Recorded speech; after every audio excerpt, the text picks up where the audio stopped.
Bismillahirrahmanirrahim. Assalamualaikum warahmatullahi wabarakatuh. Semangat pagi untuk kita semua. Alhamdulillahirrahmanirrahim. Kita dapat melanjutkan pertemuan ketiga untuk mata kuliah farmaseutika dasar. Temanya untuk materi pertemuan ketiga ini itu adalah tentang sinonim dan singkatan Latin. Tapi Ibu tambahkan sedikit bentuk-bentuk sediaan obat ya. Jadi pendahuluan dari bentuk-bentuk sediaan obat yang nanti akan dapat ditemukan pada semester-semester selanjutnya. Oke, kita lihat pertimbangan dalam pemilihan bentuk sediaan obat ya. Jadi sebelum kita tahu bentuknya, kita ketahui dulu apa sih pertimbangan-pertimbangan dalam pemilihan dari bentuk-bentuk sediaan obat tersebut. Yang pertama, efek apa yang akan dikehendaki ya. Jadi efek kita mau minum obat, kondisi sakit yang kita derita itu di bagian luar atau dalam tubuh ya, sehingga nanti ada pilihannya efeknya lokal atau sistemik. Lokal itu untuk umumnya adalah luar tubuh ya, seperti salep, gel, krim, lotion juga. Kemudian ada sistemik. Kalau sistemik ya ini adalah penggunaan secara oral ya. Kemudian onset yang dikehendaki. Onset ini adalah waktu dia bisa lama memberikan efektivitas ya, berapa lama obat tersebut baru muncul efeknya gitu. Nah, ada yang cepat ataupun lambat. Ini nanti bisa dikaitkan ke bentuk sediaannya itu adalah di antara cair padat, semi padat, itu mana yang lebih cepat ya. Dan kemudian di antara yang cair itu tadi yang non steril atau yang steril yang akan lebih cepat. Itu akan kita bahas nanti di masing-masing dari bentuk sediaannya.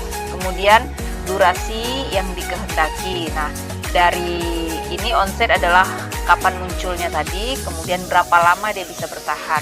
Itu juga ada yang lama ataupun yang pendek ya. Ada yang lama dan pendek.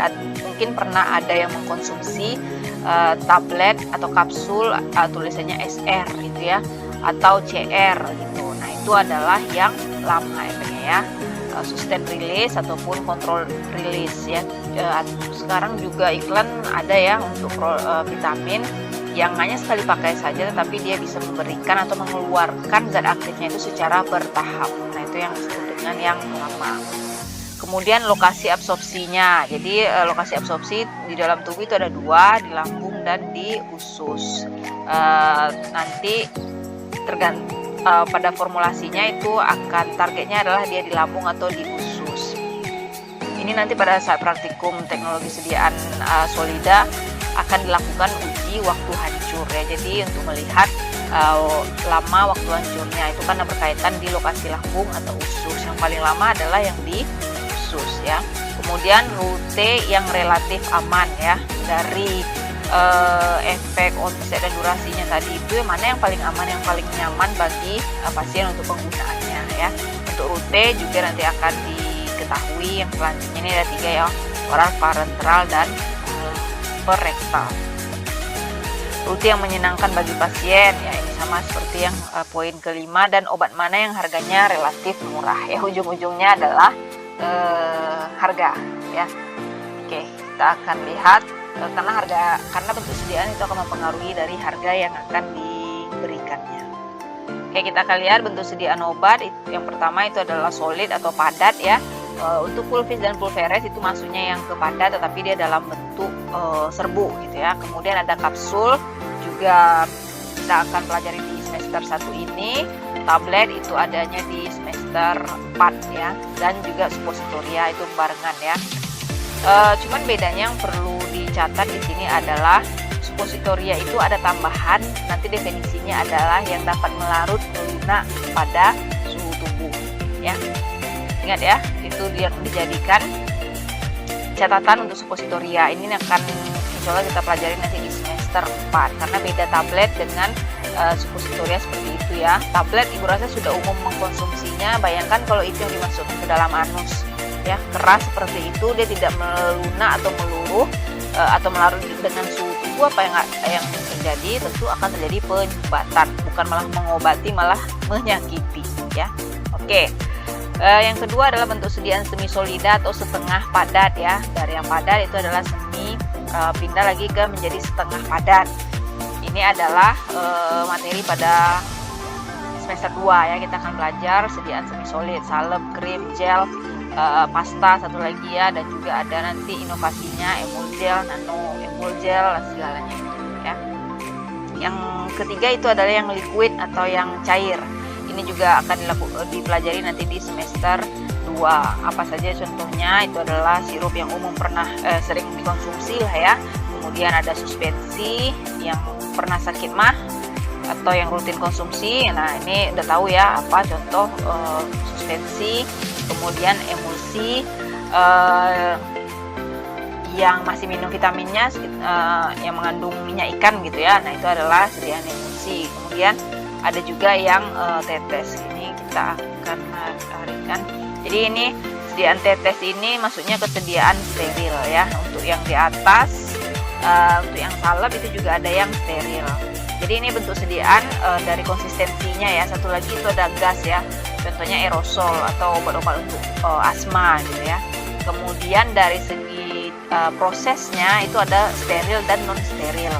Yang steril itu adalah tentu ada tambahan proses sterilisasi pada saat pembuatannya. Yang non steril ya normal saja seperti biasa ya. Ini akan dipelajari nanti di semester 3 tentang sediaan steril. Yang jelas semester 1, 2, dan 2 itu adalah yang non steril. Oke, nah ini adalah bentuk-bentuk sediaannya. Nah, infus itu maksudnya yang ke steril. Salep, kalau ini bukan salep mata ya, salep kulit biasa, ini non steril ya. Kapsul non steril, tablet juga non steril. Tapi ya. Oke, nah ini adalah rute penggunaan obatnya. Oral ya, jelas masuk ke mulut dan melalui tenggorokan, lambung dan usus untuk dicerna ya. Kemudian ada suntikan, nah ini yang disebut dengan parenteral ya. Injeksi atau infus tadi. Kemudian ada inhalasi, nah ini berupa gas ya, dihisap melalui hidung ataupun mulutnya untuk obat-obat asma.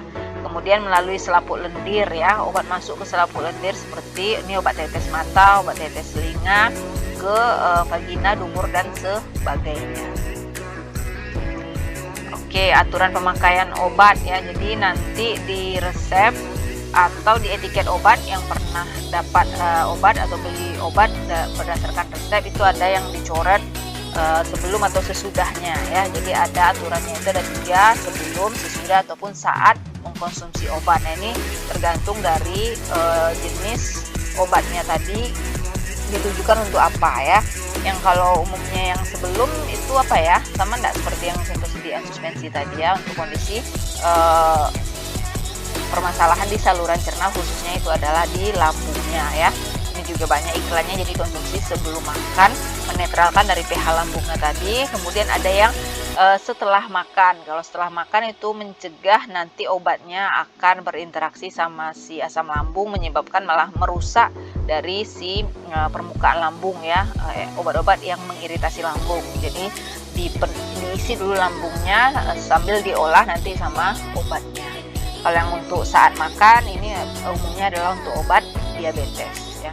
Jadi bersamaan, jadi membantu pemecahan dari gulanya itu pada pasien yang resistensi insulinnya. Oke, penggunaan obat per oral ya. Jadi ini kapsul ya, kemudian ada juga obat sirup ya. Ini adalah untuk yang per oral. Kemudian ada juga yang melalui obat bukal namanya, pemberian obat dengan cara meletakkan obat di antara gusi dengan membran mukosa. Ya, contoh di sini adalah tablet progesteron, ini hormon ya. Jadi tidak dihisap tetapi dibiarkan saja di antara gusi dan pipi ya. Selain itu ada juga yang sublingual. Nah, kalau ini di antara lidah ya, obat yang penggunanya di bawah lidah. Di bawah lidah ini untuk obat yang menimbulkan efek cepat dibanding yang oralnya. Ini contohnya untuk obat jantung ya. Obat jantung bukan tensi ya, jadi obat jantung untuk orang yang, jadi bagi pasien-pasien yang lemah jantung, ini obat yang wajib mereka sediakan jika nanti tiba-tiba mereka drop gitu ya, ada penanganan untuk mandiri secara cepat bisa digunakan di bawah lidahnya untuk menetralkan dari si jantungnya ya, lemah jantung, apa istilah farmakologinya, aritmia ya, aritmia atau irama jantungnya tidak normal. Oke, dan ini untuk obat tetes. Jadi untuk mata itu ada tetes, cuci, dan salep mata. Kemudian telinga ya, telinga juga seperti itu ya. Bedanya nanti adalah pembawanya ya. Kalau yang di telinga air atau minyak, itu adalah jawabannya yang minyak ya, karena targetnya adalah dia bisa berkontak lama di mukosa telinganya tadi dan menarik dari kotoran itu ya, melunakkan kotoran telinganya. Nah, ini yang untuk penggunaan semi solid ya. Ini umum lah ya, digunakan lotion, krim, gel ataupun pasta lah yang digunakan 2 kali sehari ya minimal untuk menggosok gigi. Itu adalah bentuk dari semi solida. Nah, yang ini yang dari gas tadi yang Ibu bilang ya, turboheller ya. Jadi dihirup gas yang ada di dalamnya setelah dikocok terlebih dahulu. Nah, ini juga yang apa namanya juga umum digunakan untuk penderita asma. Kalau ini namanya nebulizer ya, ada mesin yang akan mentransferkan nanti oksigennya ya. Jadi kalau yang tadi itu kan semprot-semprot sendiri, kalau ini continue atau isinya lebih banyak juga dan dia menggunakan mesin ya. Nah, ini untuk yang parenteral ya, secara diinjeksikan. Apa saja posisi penyuntikan. Nah, ini akan berkaitan sama rute injeksinya nanti. Nah, rute injeksinya ini itu akan kaitannya adalah ke juga pembawa yang akan digunakan, apakah pembawa berair atau pembawa berminyak. Oke, centostian solid, Ibu rasa ini sudah bukan hal baru lagi ya, tablet, kapsul gitu ya. Soft kapsul itu juga masuknya yang ke sediaan solida. Nah, yang kita akan kerjakan di semester ini adalah yang seperti ini ya, sasetan. Jadi serbuk ya, serbuk terbagi dan yang tidak terbagi. Oke, suppositoria juga tadi seperti Ibu jelaskan itu masuk ke padat, tetapi nanti pada definisinya dia akan dapat melunak atau melarut atau mencair saat dimasukkan ke dalam lubang dubur kita ya. Itu yang masih umum digunakan. Oke, nah ini untuk per vagina ya. Jadi ada melalui vaginal, rektal sama uretra ya. Lokasi bagian lubang yang akan bisa digunakan atau dimasukkan dari sediaan suppositoria. Nah, oke, yang ini adalah contoh pulvis ya. Jadi kita buat bedak yang masih pakai bedak baby, bukan yang compact. Itu adalah contoh sediaan pulvis yang masih digunakan sampai saat ini. Oke, nah ini yang tadi, nah liquid ya seperti biasa lah ya, jelas dia cair gitu ya. Tapi cairnya ini juga ada beda, ada yang 1 fase dan yang 2 fase ya. Itu disebut dengan suspensi dan emulsi nanti. Oke, itu akan dipelajari di semester 2. Oke, nah Ibu rasa cukup untuk pengenalan tentang bentuk-bentuk sediaan obatnya. Mudah-mudahan bisa tergambar nanti itu yang akan dihadapi sampai di semester berapa ya? 4 ya. Semester 4 itu teknologi sediaan padat, 3 itu adalah teknologi sediaan cair. Kemudian semester 2 nanti cair dan semi solid ya. Yang steril itu di semester 3. Maaf ya, Ibu salah sebut tadi. Jadi keseluruhannya akan kita pelajari di masing-masing semester yang berbeda. Oke. Kita akan lanjut ke materi tentang sinonim dan singkatan Latin ya. Ini sangat urgent sekali, penting sekali untuk pemahaman pengerjaan resepnya, perhitungan bahan-bahan obatnya ya. Mudah-mudahan di tugas itu nanti sudah saat kita bahas nanti pada saat pendahuluan praktikum selanjutnya, kita akan lihat resepnya itu dari singkatan dan sinonimnya ataupun nama lain dari obatnya ya. Oke. Bahasa resep ya, pada dasarnya menggunakan bahasa Indonesia yang disempurnakan. Bahasa asing seperti bahasa Inggris yang digunakan dalam ilmu farmasetika, dalam ilmu farmasi, karena ilmu farmasi yang berkembang di Indonesia sebagian besar masih dalam bahasa Inggris, baik dalam buku teks maupun jurnal, sehingga wajar jika untuk menguasai ilmu farmasi harus menguasai bahasa Inggris ya. Spesifiknya bukan Inggris ya, tapi ke Latin. Di antara bahasa ilmiah yang banyak digunakan adalah bahasa Latin karena bahasa ini sudah mati, jadi tidak mengalami perubahan ya. Alasan pertama kenapa sih tulisan resep itu dalam Latin, karena bahasa Latin merupakan bahasa yang sudah mati, artinya tidak akan mengalami perubahan lagi. Kalau bahasa Indonesia itu sudah masih terus berkembang ya.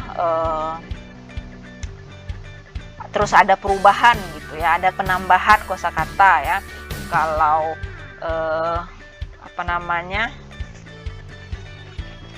istilah untuk hari ini, hari besok, 2 hari selanjutnya ya, itu ada istilah-istilah atau penamaan dari KBBI-nya. Jadi KBBI kita itu terus update. Sedangkan bahasa Latin itu adalah bahasa yang sudah mati, yang dari awal digunakan itu sampai sekarang itu tidak akan mengalami perubahan lagi.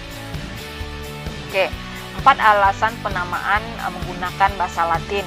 Bahasa Latin merupakan bahasa yang mati sehingga arti kata-katanya tidak berkembang seperti bahasa sehari-hari. Yang kedua, merupakan bahasa internasional profesi kedokteran dan farmasi seluruh dunia. Jadi bahasa internasional kita sebagai tenaga teknis kefarmasian nanti itu adalah bahasa Latin ya. Kalau bahasa internasional tetap bahasa Inggris ya. Tapi bahasa internasional dalam bidang profesi kita itu adalah di bahasa Latin.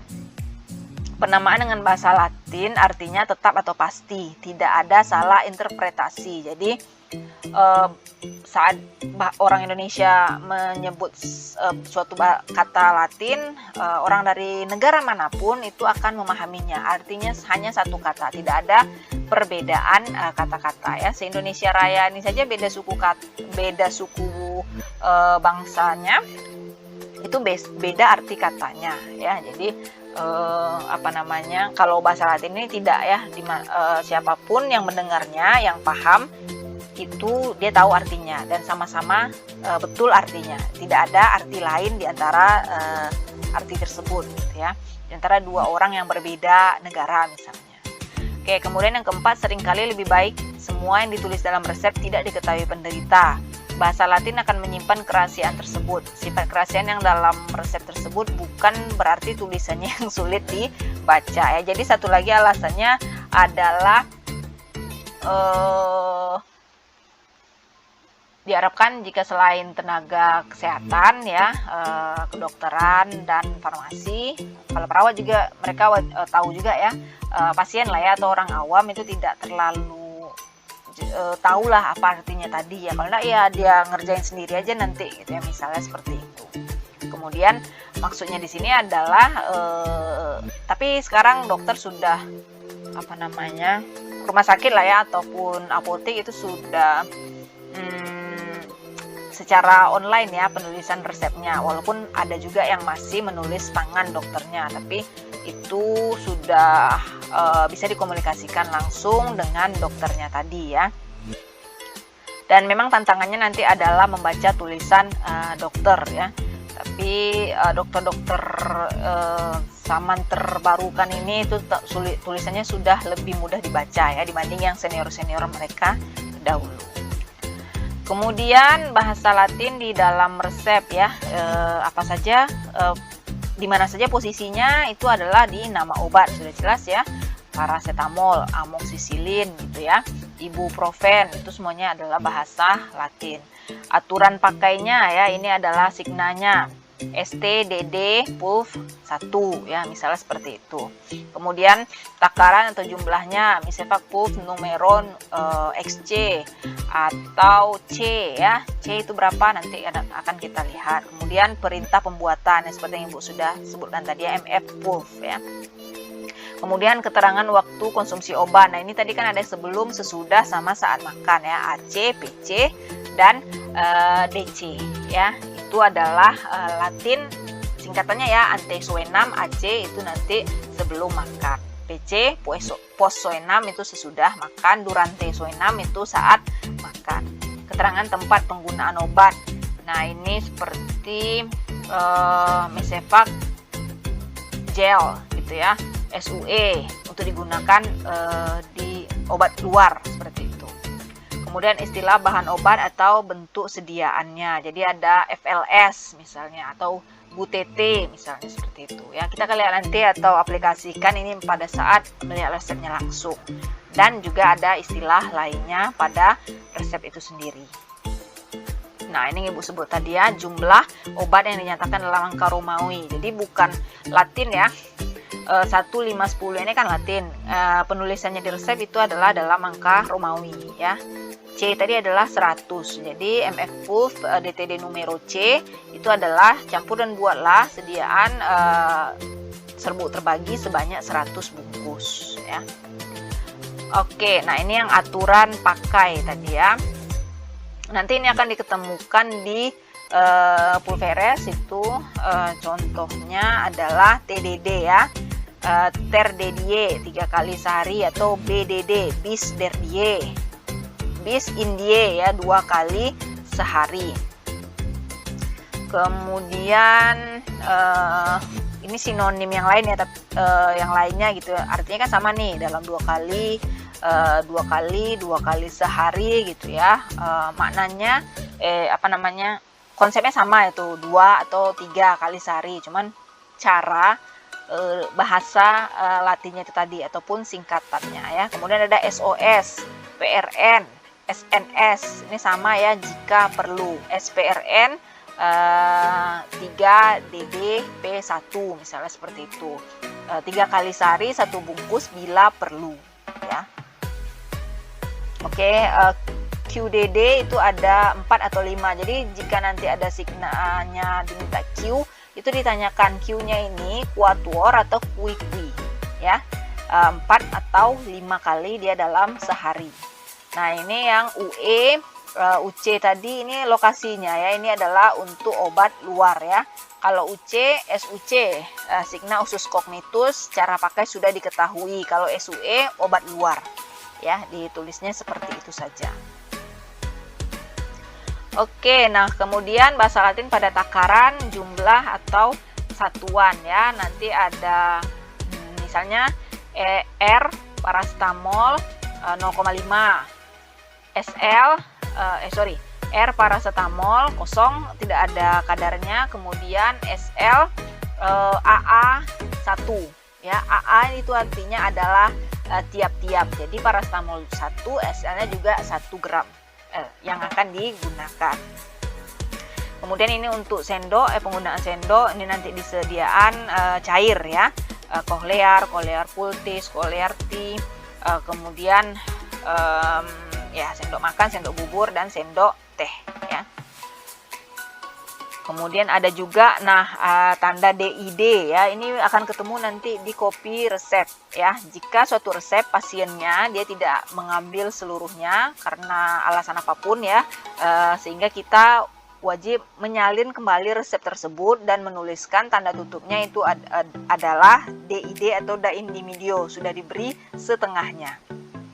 Atau yang 2 kalinya lagi, nah kalau ini dari dokternya sendiri ya, da in duplo, berilah 2 kalinya. Atau pada tanda resep itu ada tulisan iter biasanya nanti ya. Iter 2 kali artinya diulang 2 kali. Artinya itu pasien bisa mengambil 3 kali untuk resepnya tersebut. 1 kali resep asli, 2 kali resep kopinya ya.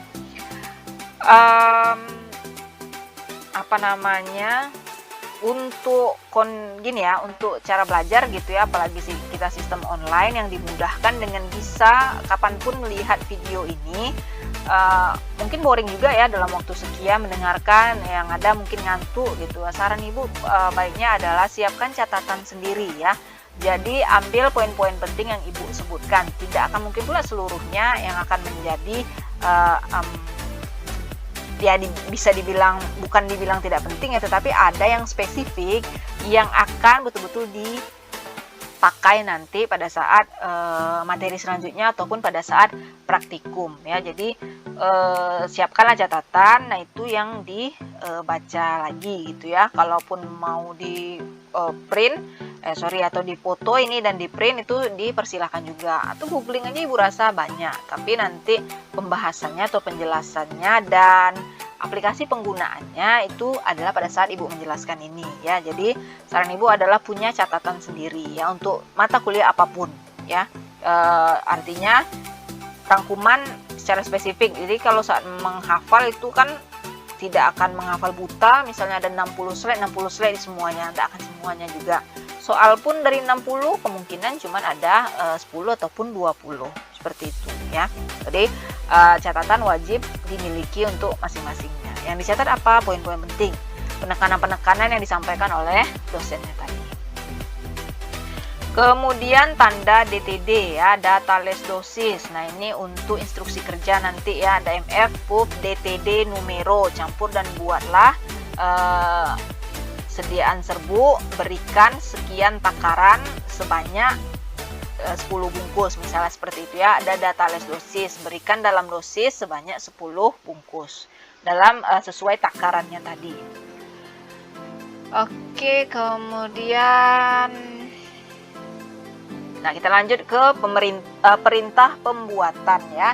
Tanda R itu apa sih maknanya atau kepanjangannya itu adalah resipe, artinya ambillah ya. Jadi kalau sekarang sudah paham R itu adalah ambillah. Jadi sehingga resipe paracetamol 1 tablet, ambillah paracetamol 1 tablet gitu ya. Maknanya seperti itu. Kemudian atau ADD atau AD tambahkan. Jadi R paracetamol numero 1 tablet, AD SL 1 gram ya, tambahkan SL. Itu kan untuk nanti lanjutannya campur dan buatlah sediaan serbuk ya, MF PUF DTD numero sekian. Itu kaitannya atau posisinya penggunaannya nanti ya. Kemudian ini ya MF ya. Jadi MF mise fak ya. Fak itu adalah dibuat ya, campur dan buatlah. Misce ya nanti ininya ini. MF mise fak, campur dan buatlah. Jadi MF PUF, campur dan buatlah serbuk terbagi. Ya tergantung dia serbuk terbagi atau tidak ya, pulvis biasa. Itu tergantung dari ada DTD atau tidaknya ya. Jadi MF PUF itu campur dan buatlah, PUF-nya itu dapat bermakna serbuk terbagi atau serbuk tidak terbagi. Pembedanya nanti adanya DTD setelahnya. MF PUF DTD berarti itu adalah serbuk terbagi. Kalau MF PUF tidak ada DTD berarti dia adalah serbuk tidak terbagi. Ataupun nanti ada penyesuaiannya dengan banyaknya atau kadar dari sediaannya ya. Tulis saja dulu kaitannya, nanti akan kita lihat di resep langsung. LA ya, legi artis ya, menurut atau sesuai seninya, ini diketemukan nanti di semi solid ya. Oke, lanjut kita bahasa Latin keterangan waktu pemakaian. Ini sudah tadi ya, ante suenam sebelum makan, durante suenam selagi makan, post suenam setelah makan ya. OH tiap jam ya, biasanya ini nanti obat tetes ya, untuk tetes mata. DDE sehari ya. Hora itu jam, hora mane, omni nocte tiap pagi atau tiap malam. Jadi ada juga nanti instruksinya itu sekali sehari itu hanya digunakan pagi atau malam ya. Jadi berarti yang wajib diingat itu adalah pagi dalam bahasa Latinnya apa? Mane, malam vespere biasanya ya. S3 DD PUF 1 mane. Sehari 3 kali S1 DD PUF 1 mane, sehari sekali 1 bungkus pada pagi hari. Lanjut kita ke keterangan tempat penggunaan obat ya. Ini penggunaan obat Dexter auris kita akan ngomong ke mata ya, dan telinga. Ada mata kanan dan telinga kanan. Telinga juga seperti itu, ada telinga kiri dan juga telinga kanan ya. Cuma nanti pembedanya adalah nih oculus ataupun auris nanti ya. Yang jelas D itu adalah dexter, auris itu auris itu telinga ya, sinister itu yang kiri ya, dexter dan sinister. Bu kira ini sudah berurutan kanan kirinya. Jadi ada auris itu telinga ya, oculus itu adalah atau ophthalmic itu adalah mata. Karena ada dua, tentu ada tambahan keterangannya pada telinga mana, kanan apa kiri gitu ya. Kemudian ada dexter dan sinister. Bahasa Latin keterangan bahan obat atau bentuk sediaan ya. Oke, ini nanti ketemunya adalah di cairan ya, aqua pro injeksi misalnya, ad aqua des, ad berapa gitu ya, itu untuk sediaan cair. Kemudian ada istilah kolirium, mesefak kolirium, berarti dia buat cuci mulut ya, atau kolutorium cuci mulut, kolirium adalah untuk cuci mata ya. Oke, ini emosum, enema, ekstraktum dan lain-lainnya. Kemudian keterangan bahan obat atau bentuk sediaannya ya. Jadi nanti di mata kuliahnya di farmastika dasar itu kita akan menggunakan zat aktif tidak hanya dalam bentuk serbu tetapi juga ada dalam bentuk ekstrak ya. Nah, ekstrak itu ada juga macam-macamnya ya, ada kering, kental, cair ya untuk ekstrak. Oke. Kalau istilah pulvis propilule ini adalah untuk pil ya. Komposisi, campuran, sukus dan radik, pengikat dan pembasah untuk membuat sediaan pil. Oke. Lanjut. Oke, ini bahasa Latin lainnya ya. Cum ya, dengan. C itu adalah cum, artinya dengan. Iter, nah ini bilang tadi ya, resep dengan tanda iter. Iteratur, iteratio artinya diulang ya. Kemudian PIM ya, nanti ada aturan-aturan pengerjaan dari resep ya, ada PIM, sito, urgen ya. Ada tanda-tandanya. PIM itu adalah periculum in mora, berbahaya bila ditunda. Jadi ibaratnya urutan pengerjaan resep. Resep tanpa tanda, pakai sito, pakai urgen, pakai PIM gitu ya. Nah, mana yang akan dikerjakan terlebih dahulu. Artinya perlu pemahaman dari kepanjangannya dan artinya tadi ya. Yang jelas kalau ada PIM di antara yang tadinya, berarti kerjakan yang PIM terlebih dahulu ya. Berbahaya bila ditunda. Artinya dia sangat-sangat diperlukan sekali, segera gitu ya. Oke, nah kita lanjut ke materinya, sinonim nama obat ya. Kalau yang tadi kan istilah-istilah singkatan, kepanjangan dan artinya dari yang umum digunakan pada aturan-aturan pakai nanti di resep ya, atau suatu komposisi resep. Sekarang ke nama obatnya ya. Padanan nama resmi dengan nama lainnya, memuat nama resmi dan padanannya dengan nama lain. Nama lain, nama generik tidak resmi meliputi nama lazim, singkatan dan nama dagang. Indeks nama lain dan nama dagang memuat nama lain dan padanannya dengan nama dagang. Oke, kita akan lihat di sini ya masing-masing penjelasan sebelumnya.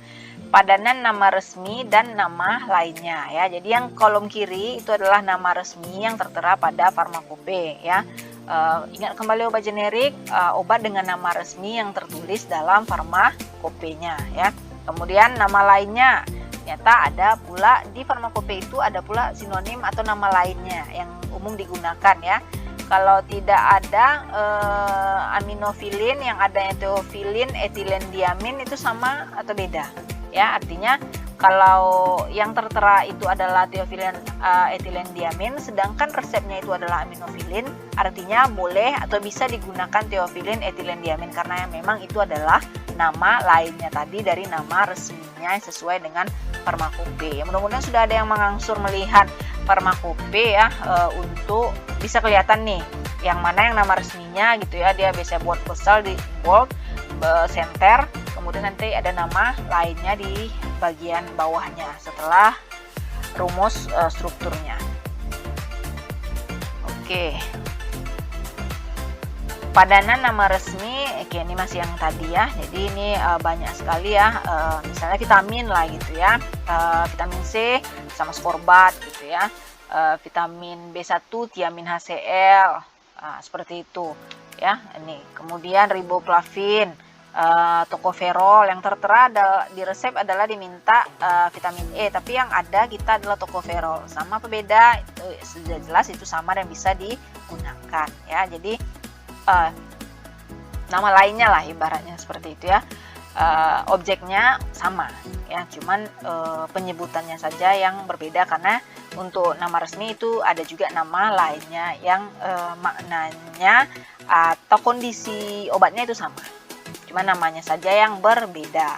Kemudian selain ada nama generik, tentu ada nama dagang ya, obat merek dagang, seperti di materi sebelumnya sudah dijelaskan, obat generik yang didagangkan oleh perusahaan yang memproduksinya dengan nama dagang tertentu tadi ya.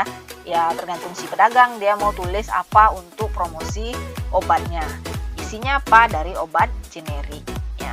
Contohnya ampicillin, ini ada di sini contohnya ada 5 ya. Ampicillin NA itu ada Dumex, Amsilin, Arkosilin ya, Parpisilin. Nah, yang kanan ini adalah pabriknya ya, yang memproduksinya tadi ya. Paracetamol aja lah banyak ya, nama dagangnya itu ada yang satu pabrik mungkin itu ada juga 2 nama dagang yang berbeda yang mereka daftarkan ya. Intinya seperti itu, nama generik yang sesuai dengan nama farmakope. Nama lainnya itu adalah nama, maksudnya di sini adalah nama resminya juga gitu ya, dia tetap generik namanya. Kalau nama dagang, obat generik yang dipasarkan dengan nama dagangnya tadi ya, yang sudah ditentukan oleh produsennya atau pabrik yang memproduksinya. Oke, ini sangat banyak sekali ya. Oke, sediaan lazim dan khasiat obatnya ya. Jadi ada misalnya di sini adalah kodein fosfat, sediaan lazimnya berupa tablet dengan kadar 10 mg dan 30 mg. Khasiatnya sebagai apa? Analgetik, narkotik, dan juga antitusif ya. Ini adalah secara farmakologinya. Ingat tugas ibu itu adalah kita tambahkan farmakoterapinya. Maksudnya ini adalah ke susunan saraf pusat kah, ke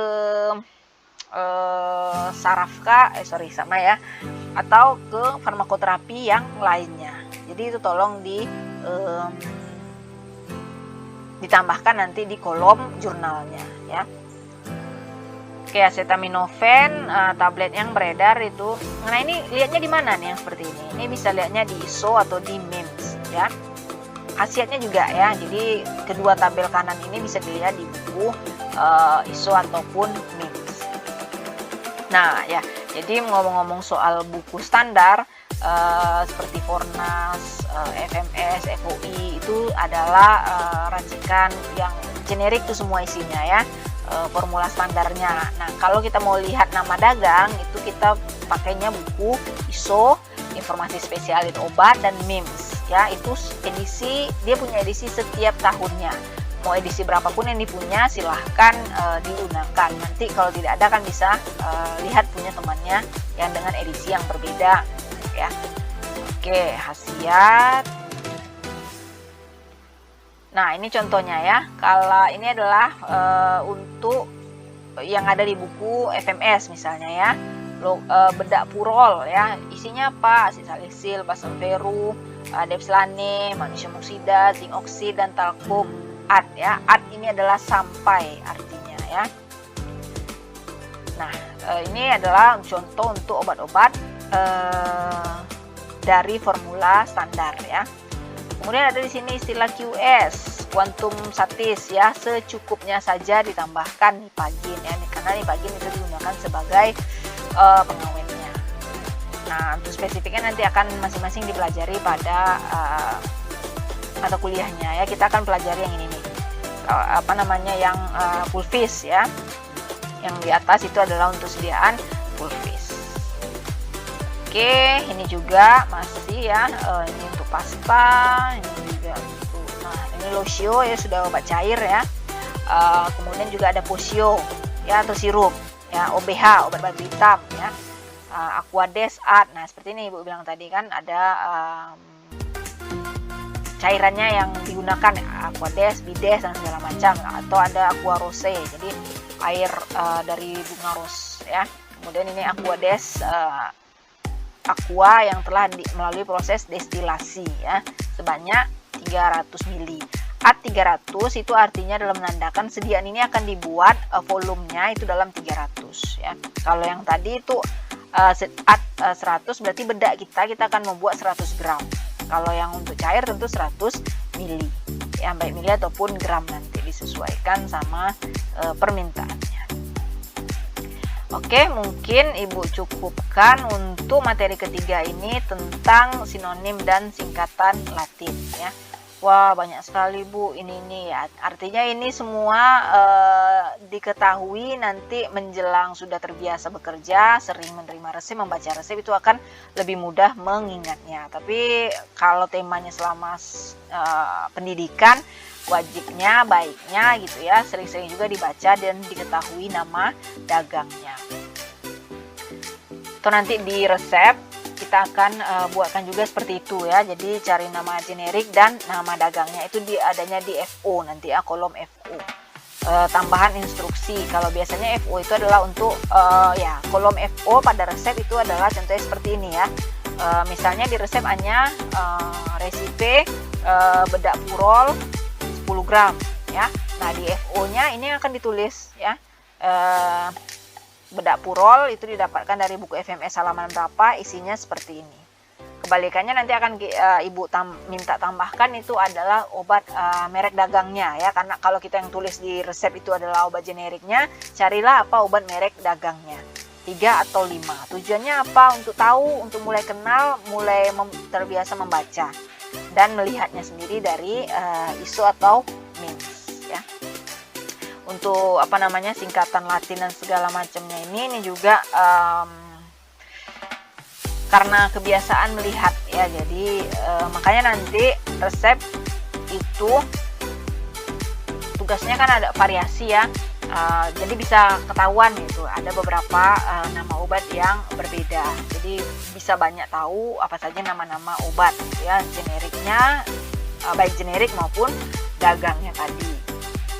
Nah kemudian untuk bahasa Latin sangat banyak sekali ya, tapi kan ada keumuman yang umumnya nanti akan digunakan, apalagi di lapangan tidak akan sebanyak ini lagi ya, tetapi pada saat pendidikan ya semuanya akan digunakan, tetapi nanti ada juga pada bentuk sediaannya, tidak pula semuanya itu akan masuk di satu bentuk sediaan, tentu beda-beda ya. Tapi kan untuk secara abjadnya itu harus dituliskan seluruhnya tadi ya.